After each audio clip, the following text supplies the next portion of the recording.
માનનીય વડાપ્રધાનશ્રીના નર્મદા જિલ્લામાં 2 કાર્યક્રમો હતા અને એ કાર્યક્રમોમાં કયા વિભાગ દ્વારા કેટલો ખર્ચો કયા પ્રકારની કામગીરી માટે કરવામાં આવ્યો છે જેની માહિતી મારા અધિકાર મુજબ મેં જિલ્લા સંકલન સમિતિની બેઠકમાં જિલ્લા વહીવટી તંત્ર પર માંગી, જેને લઈને મનસુખભાઈ વસાવાના પેટમાં તેલ રેડાયું. એમણે પત્રકાર પરિષદ યોજીને એમણે એવું કીધું કે ચૈતરભાઈ વસાવા ડેડિયાપાડાના ધારાસભ્ય દ્વારા માર્ગ અને મકાન વિભાગના કાર્યપાલક ઇજનેર સતીશભાઈ મોદી જેમને ડરાવવામાં ધમકાવવામાં આવ્યા છે અને 75 લાખ રૂપિયાની માંગણી કરવામાં આવી છે.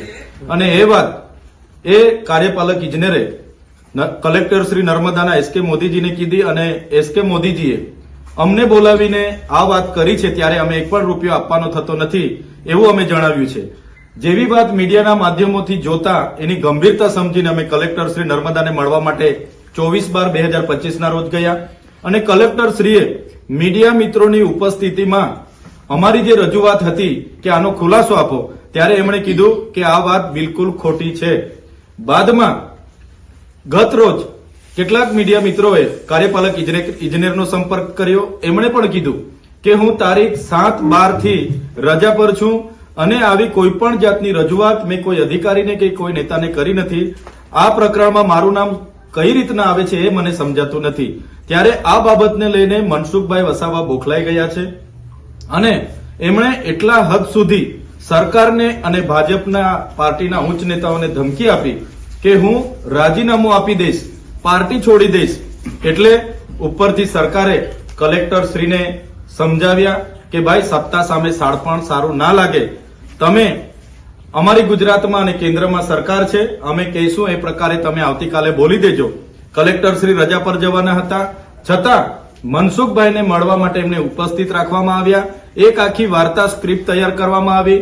મનસુખભાઈ વસાવા પોતાના મોરચા સાથે ત્યાં પહોંચે છે અને કલેક્ટર શ્રી કહે છે કે હેલિકોપ્ટર જયારે ઉડી ગયું ને હેલીપેડ પર થયેલી વાત પ્રમાણે હું તમારી વાત સાથે સહમત છું. ભાઈ ઓફિસની અને હેલીપેડની વાત આમાં આવે ક્યાંથી? આપણે 75 લાખના તોડના તમે જે આક્ષેપ મારા પર કર્યા હતા એની ખુલાસાની વાત કલેક્ટરને કીધી હતી અને કલેક્ટરે ચોખ્ખી આ વાત ખોટી છે એવું કીધું.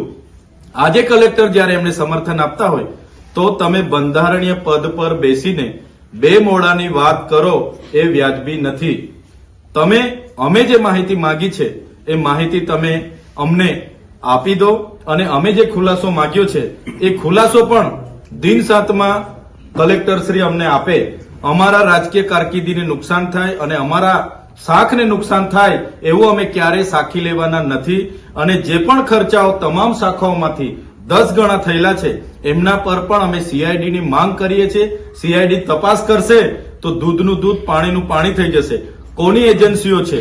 તો મનસુખભાઈના સાથેની એજન્સીઓ હોવાના કારણે એ પોતાની શાખ બચાવવા માટે એમનું ચાલ ચરિત્ર બહાર આવી ગયું અને બચાવવા માટે છેલ્લી પાયરી પર રાજીનામા આપવા સુધી ગયા છે. ત્યારે કલેક્ટરને અમને જાણવા મળ્યું છે ઈડી સુધીની ધમકીઓ ભાજપના નેતાઓ દ્વારા મળી છે. સરકાર દ્વારા પ્રેશર કરવામાં આવ્યું છે કે સત્તાની સામે શાણપણ યોગ્ય નથી, અમે કહીએ એ પ્રકારે તમારે નિવેદન આપવાનું છે. કલેક્ટર સાહેબની મજબૂરી હું સમજી શકું છું. એનો દબાવ જે પ્રકારે કલેક્ટર સાહેબ પર નાખવામાં આવ્યો એ દબાવવશ થઈને આજે એમણે પોતાની વાત ફેરવી તોડવી પડી છે. છતાં અમે એમની મજબૂરી સમજીએ છીએ.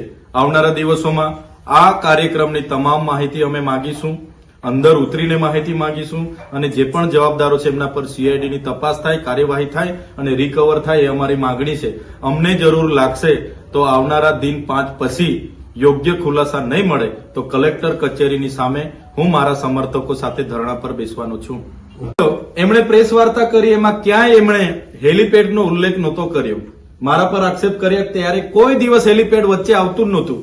ત્યારે તો એમણે એવું કીધું હતું કે મને અને જિલ્લા પ્રમુખ નીલરાવને કલેક્ટર શ્રીએ બોલાવીને અમારી સમક્ષ રજૂઆત કરી હતી. એટલે મેં ક્યાં રજૂઆત કરી, કોણે કરી, કયું સ્થળ હતું એની વિષય જ નથી. વાત 75 લાખના તોડની છે અને હવે પાછું હેલીપેડ આવે છે.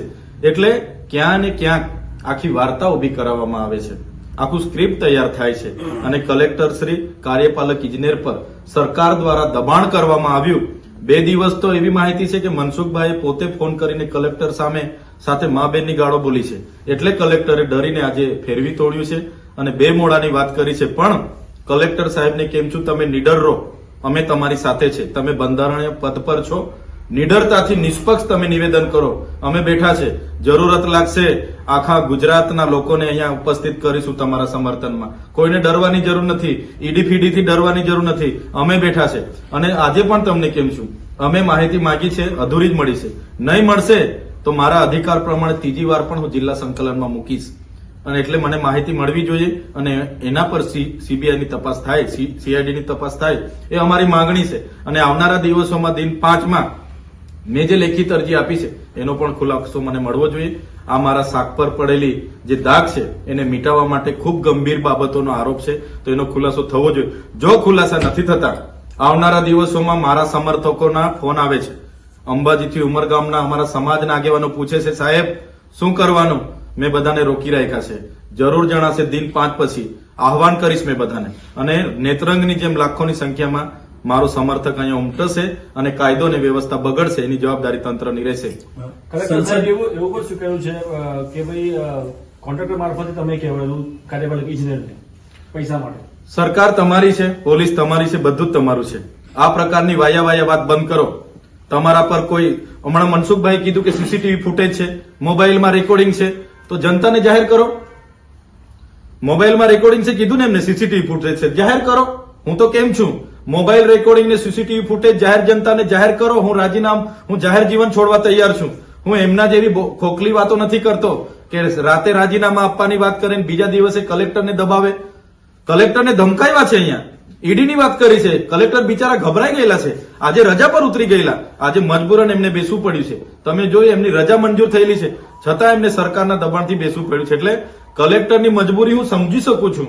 સરકાર સામે શાનપણ નકામું છે પણ હું સમજી શકું છું. એટલે બિચારા કલેક્ટરને દબાવવા, ડરાવવા અને મજબૂર કરવા પડ્યા છે અને કલેક્ટરે મજબૂરાના નિવેદન આપ્યું છે. સત્ય બહાર આવ્યું છે એવું મનસુખભાઈની ચાલ ચરિત્ર બહાર આવ્યું છે.